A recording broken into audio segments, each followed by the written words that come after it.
आप देख रहे हैं यंग बाइट्स, मैं हूं आपके साथ पूजा ठाकुर और इस समय मैं मौजूद हूं एग्जीबिशन ग्राउंड में। एग्जीबिशन ग्राउंड की बात की जाए तो आए दिन यहां से आप कवरेज देखते होंगे कि कोई ना कोई व्यक्ति जो है अपनी मांगों को लेकर लगातार प्रदर्शन करता है। आज मैं बात करूंगी x central paramilitary forces welfare association की। वो हमारे साथ जुड़े हैं एसोसिएशन के, और आपको बता दें कि लगातार अपनी मांगों को लेकर ये सरकार से गुजारिश करते हैं कि इनकी मांगों को पूरा किया जाए। आए दिन हम देखते रहते हैं कि ये गुहार लगाते रहते हैं, लेकिन इनकी सुनवाई नहीं होती है। तो क्या कुछ इनकी मांगे हैं, क्या कुछ ये अपील करते हैं, इनसे बात करते हैं। आपका नाम? मैं Darshan Chauhan, ex central paramilitary force J&K का जनरल सेक्रेटरी जी। और आपको जब पता, पूरे हिंदुस्तान को पता है, जो पैरामिलिट्री फोर्सेस एक BSF वो जीरो लाइन पे खड़ी है, जी। जीरो ग्राउंड पे ड्यूटी कर रही है। सबसे ज़्यादा कैजुअलिटी BSF की और सियाचिन ग्लेशियर में ग्राउंड लेवल पे ITBP और श्रीनगर और छत्तीसगढ़ में CRPF और टनल ड्यूटी जैसे कोई बड़े दंगे हो जाते हैं और CSF, CRPF, SSB वो नेपाल बॉर्डर पे लगी हुई है। हमारे हिंदुस्तान के बीच जबकि बीजेपी गवर्नमेंट आई थी, बड़े बड़े वादे किए पैरामिलिट्री फोर्सेस के साथ। हमें कांग्रेस गवर्नमेंट ने शहीद का दर्जा, सेम फैसिलिटी आर्मी की दिया, लेकिन उसको एप्लीडेंट नहीं किया, ऑर्डर निकाल दिया। शिंदे थे उस टाइम गृह मंत्री हमारे। उसके बाद बीजेपी गवर्नमेंट आई, बीजेपी गवर्नमेंट ने हमारे साथ कंपाइल किया, बातचीत किया। और जब हमारी गवर्नमेंट सेंटर में आएगी, प्राइम मिनिस्टर ने भी हिमाचल में बोला, कठुए में भी बोला, भाई मेरी गवर्नमेंट आएगी और मैं आप लोगों का जो मसला सबसे पहले फर्स्ट प्रायोरिटी में पैरामिलिट्री फोर्सेस को दूंगा, एक वर्दी, एक तनख्वाह, एक सब कुछ रखूंगा। लेकिन हमें कुछ नहीं दिया।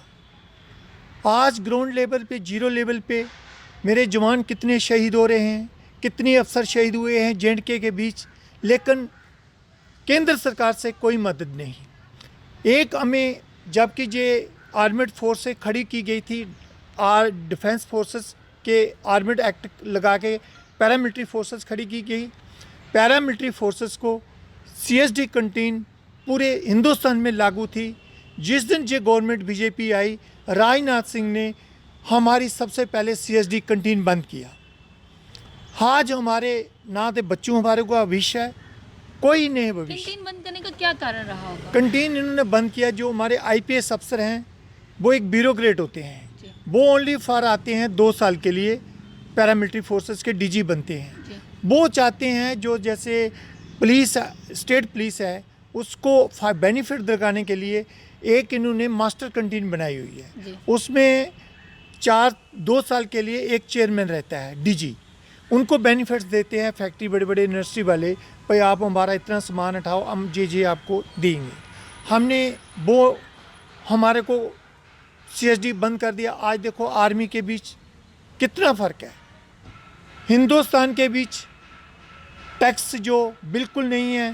पैरामिलिट्री फोर्सेस की जो कंटीनें हैं, जहाँ पूरे हिंदुस्तान के बीच जितनी स्टेटें हैं, यूटी है, जहाँ कोई भी है, लेकिन हमारी 1 साल से यूटी बनी हुई है। हमें इतना लॉस किया है पैरामिलिट्री फोर्सेस को J&K के बीच। सबसे पहले हमारी इन्होंने कंटीन बंद कर दी। जो हमेशा सेवा के लिए तत्पर रहते हैं उनके साथ भी ऐसा मतलब कि व्यवहार किया जा रहा है, उनकी मांगें नहीं पूरी की जा रही है।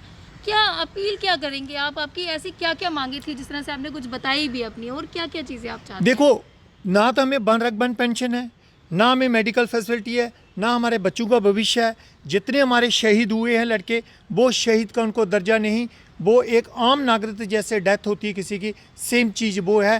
कागज़ के बीच वो बोलते हैं शहीद नहीं, ग्राउंड लेवल पे भी नहीं है शहीद, वो सिर्फ गवर्नमेंट ने पखंड बना रखा है। हमारा जम्मू कश्मीर के अंदर कोई पैरामिलिट्री फोर्स का शहीद होता है, एश ग्लेशियर उसको आज तक कर नहीं देते जी। ये हमारी ड्यूटी है। ड्यूटी को हमने गवर्नर, लेफ्टिनेंट गवर्नर साहब को भी रिक्वेस्ट किया, लेकिन नहीं, इन्होंने मानी। अभी क्या कैंची चलाई हमारे एक्साइज कमिश्नर ने, जो पैरामिलिट्री फोर्सेस, जितनी 7th पैरामिलिट्री फोर्सेस है, उनकी लिक्विड बिल्कुल बंद कर दिया है, बिल्कुल बंद कर दिया है। भाई इनको सिविल जो बाज़ार का रेट है वो सेम दो, और पूरे हिंदुस्तान के बीच जो 6 ड्यूटी है उनके बीच बिल्कुल नहीं है, ना किसी स्टेट में बिल्कुल नहीं है। लेकिन जम्मू कश्मीर के बीच ये फर्स्ट प्रायोरिटी जो हमारे को पैरामिलिट्री फोर्सेस को एक कैंची चलाई है, इसके अगेंस्ट में हमने 28 तारीख को जहां 28 अक्टूबर को बुधवार को हमने एक्साइज कमिश्नर के ऑफिस के बाहर एक तगड़ा प्रोटेस्ट कर रहे हैं और हमने पूरे पैरामिलिट्री फोर्स वालों को अपील किया है और मीडिया बंधुओं से हम रिक्वेस्ट करते हैं हमारी बात जो लेफ्टिनेंट गवर्नर के पास पहुँचाई जाए। जो हमारे ये मसले हैं, जो स्टेट गवर्नमेंट ड्यूटी के मसले हैं और उसको हल किए। जो सेंटर के तो जो अलग चीज़ है, सेंटर के पास पैसे की कमी है, बंद पेंशन नहीं देते, लेकिन जो इन्होंने हमारी कैंटीन बंद किया है एक्साइज कमिश्नर ने, और इसने क्यों बंद किया है, ये किसके आर्डर से बंद किया है? अगर ये 1965 से ये पैरामिलिट्री फोर्सेस को कंटिन्यूस CSD मिल रही थी और ये कौन होता बंद करने वाला? ये लोगों के पेट काट रहे हैं और पैरामिलिट्री फोर्सेस इनकी रक्षा कर रही है। बॉर्डर पर देखो कितने लड़के हमारे शहीद हो रहे हैं। 5 बजे हम खाना खा के जाते हैं और पूरी रात बॉर्डर पे रहते हैं, लेकिन ये लोग पैरामिलिट्री फोर्स के साथ मजाक कर रहे हैं। और हमारे जहां एडिशनल DGP जो CRPF के वो IPS है, वो आंखें बंद करके बैठा हुआ है और IGBS सब आंखें बंद करके बैठा हुआ है। ये उनका काम बनता है, वे लेफ्टिनेंट गवर्नर को लिखे भाई हमारी जो कंटीनें क्यों बंद की गई हैं, लिक्विड की क्यों कंटीनें बंद की गई हैं, लेकिन ये बिल्कुल आंखें बंद करके बैठे हुए हैं।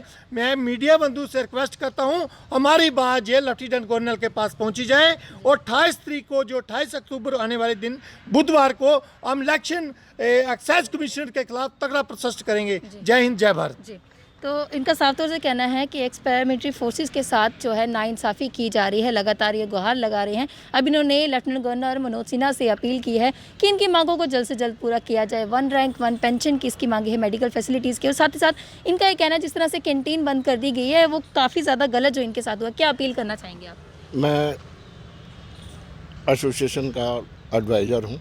मेरा नाम अश्क सर्विसमैन खुशहाल सिंह है। जी, मेरी प्रार्थना ये है, सबसे पहले तो ये है हमारे को जो इन्होंने हमारे को भर्ती किया हुआ है, मतलब आर्मर फोर्स के नाम से सेक्शन 3 सेक्शन 4 है, लेकिन इन्होंने हमारे को हमारा जो कानून है, जो फैसिलिटी दे रहे हैं वो दे रहे हैं हमारे को जो सिविल क्लर्क हैं, जो 8 घंटा ड्यूटी करके वहाँ चले जाते हैं, घरों में चले जाते हैं। हम करते हैं 24 घंटा ड्यूटी। 24 घंटा ड्यूटी आर्मर फोर्स का जो कानून है उसको चेंज करके CCS यानी कि civil service central civil service कर रखा है, हमारे को रूल कर रखा है, जबकि हमारा रूल है। अभी आप क्या अपील क्या करेंगे ऐसे? अपील यही कर रहे हैं कि हमारा कानून में बदली होना चाहिए और जो हमारे फैसिलिटीज़ हैं वो हमारे को रिवाइज करना चाहिए और हमारा ख्याल रखा जाए। ये बिल्कुल हमारे साथ बेन्याय है। साफ तौर से इनका कहना है कि ये 24 घंटे जो है देश की सुरक्षा के लिए, देश के लिए जो है काम करते हैं, लेकिन इनकी जो मांगे हैं वो पूरी नहीं हो पा रही है। 28 अक्टूबर को इन्होंने प्रदर्शन रखा हुआ है और साफ तौर से ये कह रहे हैं कि इनकी मांगे जो है वो जल्द से जल्द पूरी की जाए ताकि ये भी अपने घरों में सहूलियत के साथ रह सके, इनके बच्चे भी जो है भूखे ना रह सके। अगले अपडेट लेकर फिर मैं हाजिर होंगी, तब तक के लिए आप देखते रहे यंग बाइट्स। वीडियो जर्नलिस्ट अभिषेक बड़ू के साथ मैं पूजा ठाकुर, यंग बाइट्स।